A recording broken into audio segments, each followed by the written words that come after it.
আমরা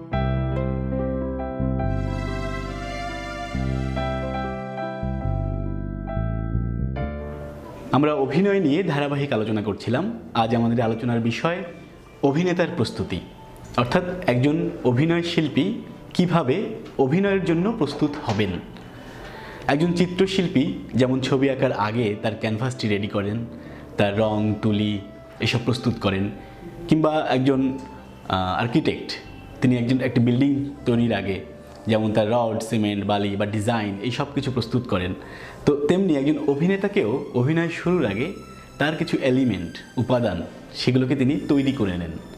না হলে আলটিমেট যে গোল আমাদের একটা ভালো অভিনয় করা কিংবা একটা বিল্ডিং তৈরি কিংবা একটি চিত্র তৈরি, সেটা কিন্তু সম্পূর্ণ হয় না যদি আমাদের উপাদানগুলো দুর্বল থাকে।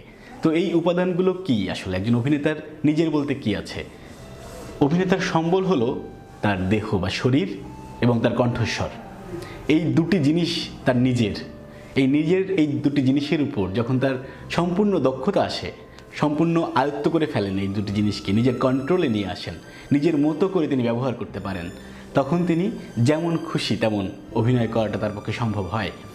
তো প্রথমে আমি যদি দেহ বা শরীরের কথা বলি, তাহলে একজন অভিনেতা কীভাবে তার শরীরকে তৈরি করবেন? তিনি কি একজন বডি বিল্ডারের মতো করে তার মাসেল তৈরি করবেন? নিশ্চয়ই নয়। তাহলে কি করবেন তিনি? তার শরীরকে তিনি আসলে রিল্যাক্স রাখবেন। তিনি যেমন খুশি, যখন যে অঙ্গটিকে যেভাবে ব্যবহার করতে চান সেইভাবে যেন তিনি ব্যবহার করতে পারেন, এমন দক্ষতা তিনি অর্জন করবেন। এটা আপনি হয়তো বলতে পারেন যে তার নিজের শরীরের উপর কন্ট্রোল নেই, তিনি কি তার ইচ্ছে মতো হাতটাকে নাড়াতে পারেন না, পাটাকে চালাতে পারেন না? পারেন। কিন্তু সমস্যা হয় কোথায়? যখন তিনি অডিয়েন্সের সামনে যে হাজির হন, যখন অনেকগুলো চোখ তাকে দেখছে, যখন তিনি ক্যামেরার সামনে দাঁড়িয়ে তিনি যা না সেই অভিনয়টি তখন করতে চেষ্টা করছেন, তখন তার এই নানাবিধ সমস্যা তৈরি হয়। অনেকের হাঁটু কাঁপে, অনেকে কণ্ঠ থেকে শব্দ ঠিকমতো বের হয় না, অনেকের ঘামতে থাকেন, দরদর করে ঘামেন বা লাল হয়ে যান। এই যে সমস্যাগুলো, এই সমস্যা থেকে কাটিয়ে ওঠার জন্য চর্চা অবশ্যই জরুরি, কিন্তু তার আগে তার শরীরকে অভিনয়ের জন্য প্রস্তুত করতে হয়।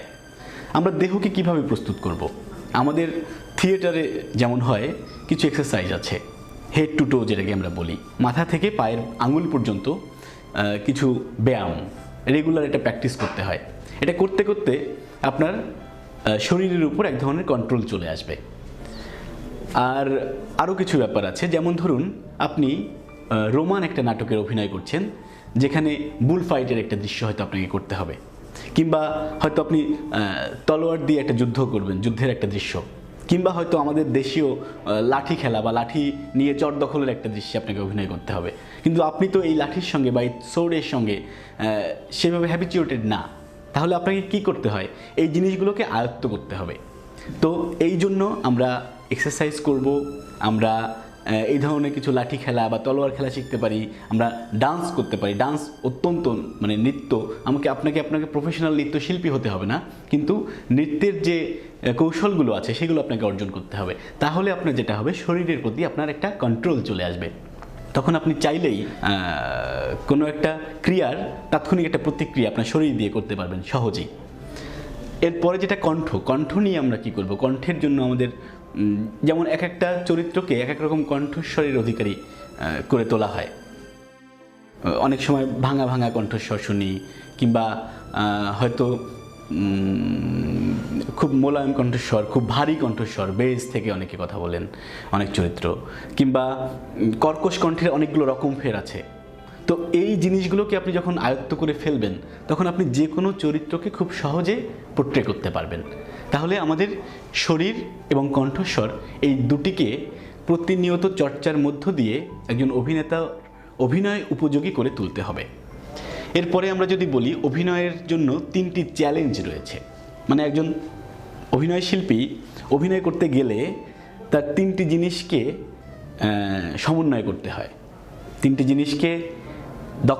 জিনিসের ব্যাপারে দক্ষতা অর্জন করতে হয়, বা 3টি চ্যালেঞ্জ মোকাবেলা করে তার অভিনয় করতে হয়। প্রথমটিকে যদি আমি বলি যে কৌশল আয়ত্ত করা। অভিনয়ের কিছু কৌশল আছে। কৌশলগুলো কি? মেথড। আমাদের অভিনয় জগতের বিজ্ঞ মানুষের যারা আছেন, এটা নিয়ে যারা গবেষণা করেছেন দিনের পর দিন, তেমন কিছু মানুষ যেমন স্তানিস্লাভস্কি, মায়ারহোল্ড, ব্রেক্ট, মেজনার, এমন অনেক মানুষ আছেন যারা অভিনয়কে একটা একাডেমিক ফর্মে নিয়ে এসেছেন। অর্থাৎ যে চর্চাগুলো প্রতিনিয়ত করলে একজন অভিনয় শিল্পী তার অভিনয়ের দক্ষতা অর্জন করতে পারবেন, তো সেই কৌশলগুলো আমাকে অর্জন করতে হবে। তারপরে যেটি চরিত্রের বাস্তব রূপায়ণ, অর্থাৎ একটি চরিত্রে আপনি অভিনয় করছেন, তখন তো আপনি সেই ব্যক্তিটি নন, কিন্তু সেই চরিত্রের রূপে আপনাকে রূপদান করতে হচ্ছে। তো সেটা যদি বাস্তবসম্মত না হয় তাহলে কিন্তু দর্শক আপনাকে গ্রহণ করবে না। তো এই বাস্তবভাবে নিজেকে উপস্থাপন, এর জন্য কিছু কৌশল আপনাকে অর্জন করতে হবে, কিছু দক্ষতা আপনাকে তৈরি করতে হবে। এরপরে আছে কৌশল এবং দক্ষতার সমন্বয়। এই যে কৌশলগুলো আপনি শিখলেন, অর্থাৎ যে মেথডগুলো আপনি জানলেন, এটা তো আপনার একটা পুঁথিগত বিদ্যা বা আপনার গুরুর কাছ থেকে আপনি হয়তো শিখলেন। আর আপনি যে নিজের যে দক্ষতা আছে, আপনার যে অভিনয় দক্ষতা, আপনার বলার দক্ষতা, আপনার শরীরের প্রতি কন্ট্রোলের যে দক্ষতা, এই দুটি জিনিসকে একত্র করা, এই দুটি জিনিসের সমন্বয় করে একজন পারফেক্ট অভিনয় শিল্পী হয়ে ওঠা, একজন পারফেক্ট অভিনেতা হয়ে ওঠা। তো এই তিনটি জিনিসকে যে সমন্বয় করতে পারবে, নিজের মধ্যে ধারণ করতে পারবে, তিনি আসলে একজন ভালো অভিনেতা হয়ে উঠতে পারবেন। বিশেষ করে স্তানিস্লাভস্কির যে অভিনয়, রিয়েলিস্টিক অভিনয়ের যে মেথড আছে, সেটি নিয়ে আমরা মূলত আমাদের পরবর্তী পর্বে আলোচনা করব। এবং এই মেথডগুলি থেকে আপনি বুঝতে পারবেন যে একজন অভিনেতাকে কতগুলো কৌশল মাথায় নিয়ে একটা স্টেজে বা ক্যামেরার সামনে গিয়ে দাঁড়াতে হয়, এবং সেইগুলো তার অভিনয়কে কতটা সাহায্য করে, কতটা স্বতঃস্ফূর্ত অভিনয় করতে তিনি সক্ষম হন যদি সেই দক্ষতা বা কৌশলগুলো তিনি তার ভিতরে নিয়ে স্টেজে বা ক্যামেরার সামনে দাঁড়ান।